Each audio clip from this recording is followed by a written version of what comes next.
মহিলাদের নিরাপত্তা ও দোষীদের গ্রেপ্তারির দাবিতে বিধায়িকা অগ্নিমিত্রা পালের নিউ টাউনশিপ থানা ঘেরাও ও বিক্ষোভকে ঘিরে তুমুল উত্তেজনা ছড়ালো। একদিকে অগ্নিমিত্রা পালের বিক্ষোভ, অন্যদিকে তৃণমূলের গো ব্যাক স্লোগান অগ্নিমিত্রাকে উদ্দেশ্য করে।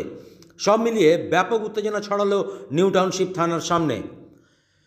তার আগে এদিন আত্মহত্যার চেষ্টা করা আহত রিঙ্কু অঙ্কুরকে দেখতে এসবি মোড়ের একটি নার্সিংহোমে যান অগ্নিমিত্রা পাল। এরপরেই তিনি নিউ টাউনশিপ থানায় এসে আধিকারিকের সাথে দেখা করতে চাইলে প্রথমে পুলিশ অনুমতি দেয়নি। ব্যাপক ক্ষোভে ফেটে পড়েন তিনি। মদের দোকানের জন্য বারবার প্রতিবাদ করেছে, কেন বন্ধ করেননি? মদের দোকান সারটা চলছে, কেন বন্ধ করেননি? আজকে সংসারগুলো ভেসে যাচ্ছে, বসে থাকেন? হ্যাঁ, লজ্জা করে না? আর সংসারগুলো ভেসে যাচ্ছে।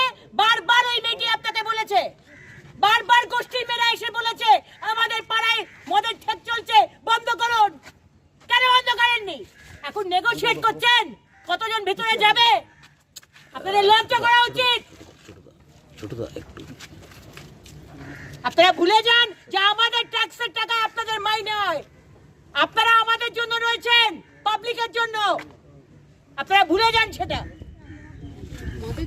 তার অভিযোগ, গোটা রাজ্যই এখন সন্দেশখালী হয়ে গেছে। তৃণমূলের মহিলারাই এখন দলের নেতাদের কাছে সুরক্ষিত নয়। তিনি ওই ওয়ার্ডের প্রাক্তন পুরপিতা দেবব্রত সাঁইয়ের বিরুদ্ধে আহত রিঙ্কু অঙ্কুরকে হুমকি দেওয়ার অভিযোগ করেন। এবং তারপরে আমরা বলেছি যে শুধু সন্দেশখালী নয়, সারা পশ্চিমবঙ্গ সন্দেশখালী।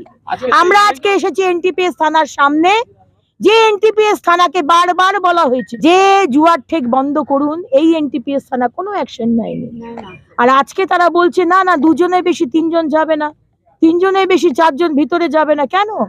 আমরা চাই যারা যারা এই কুপ্রস্তাব দিয়েছে, যারা যারা হুমকি দিয়েছে, তাদেরকে অ্যারেস্ট করা হোক। এবং তার মধ্যে আপনাদের এখানকার প্রাক্তন কাউন্সিলর দেবু সাঁইও আছেন।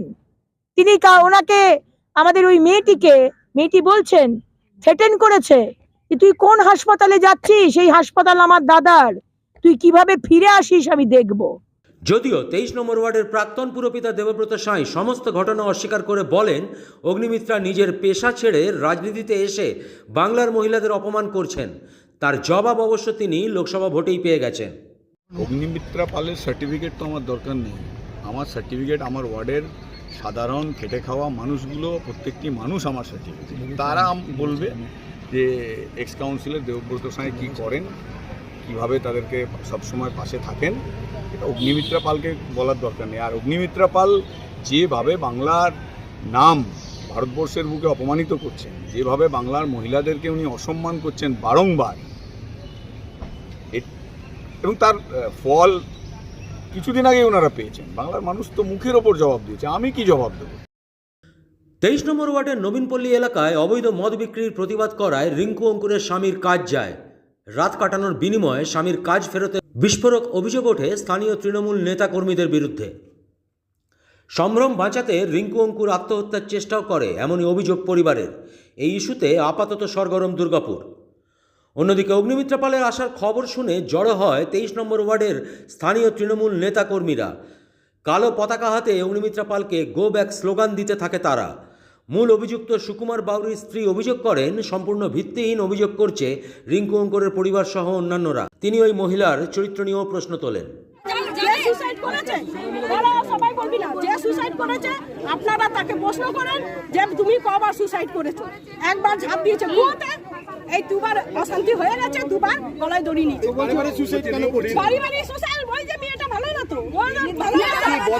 ওয়ার্ডের তৃণমূল বুথ সভাপতি পরিমল হালদার বলেন, রিঙ্কু অঙ্কুর সহ যে কজন অভিযোগ করছে তারা বিজেপির হয়ে টাকা নিয়ে কাজ করছে। আমাদের পার্টির সমর্থককে সেই ঘটনায় জড়ানো হয়েছে। না ওই মহিলার বাড়ি ভাঙচুর হয়েছে, না মহিলার গায়ে কোনো রকম কেউ আঁচল লাগিয়েছে, বা ওনার স্বামীকে কোনো রকম মারধর হয়েছে, কোনো রকম কিচ্ছু হয়নি। একটা ঘটনাকে হচ্ছে আমাদের ভোটের আগে আমাদের ভিতর থেকে ওই হচ্ছে বিজেপির হয়ে কাজ করছিল, এবং হচ্ছে যেহেতু ওরা ভোটে এই ওয়ার্ডে হেরে গেছে, ওই এলাকাও হেরে গেছে, এখন হচ্ছে বিজেপি ওকে দিয়ে চক্রান্ত করছে। আমাদের কিছু সমর্থক নেতা যারা আছে, ও হচ্ছে একটা ফেক, মানে একটা ফলস গলায় দড়ি দেওয়ার নাটক করে। এদিন অগ্নিমিত্রা পাল থানা থেকে বেরিয়ে যাওয়ার মুখে রাস্তার ধারে তৃণমূল কর্মীরা কালো পতাকা দেখায় ও গো ব্যাক স্লোগান ধ্বনি দিতে থাকে। যদিও পুলিশ অত্যন্ত তৎপরতার সাথে বিজেপি বিধায়িকাকে এলাকা থেকে বের করে দিতে সক্ষম হয়। আহত রিঙ্কুর পরিবারের অভিযোগের ভিত্তিতে পুলিশ ওয়ার্ড সহসভাপতি সুকুমার বাউরি ও মিঠু মিয়া ওরফে বিল্লিকে গ্রেপ্তার করেছে। দুর্গাপুর থেকে কৌশিক বসুর রিপোর্ট, 99 নিউজ বাংলা।